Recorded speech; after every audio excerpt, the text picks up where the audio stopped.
Hello and welcome to Daily Tech Tutor. In this tutorial, I'm going to teach you how to use GitHub to judge a crypto project's health. If this tutorial helps you, then consider subscribing and liking the video. Before you invest in any crypto project, check the GitHub. It tells you if the devs are actually building or just hyping.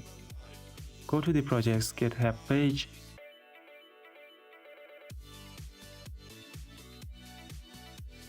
The first thing to check is the update frequency. Are they pushing code regularly, or has it been months since the last update? Active projects usually have recent commits. That means ongoing development.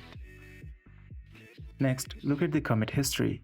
Steady updates over time are better than sudden bursts. If everything happened in 1 week and then nothing for months, that's a red flag.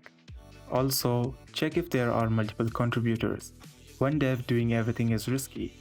Healthy projects usually have a small team or even outside devs submitting changes. That shows community involvement. And finally, look at open issues and pull requests.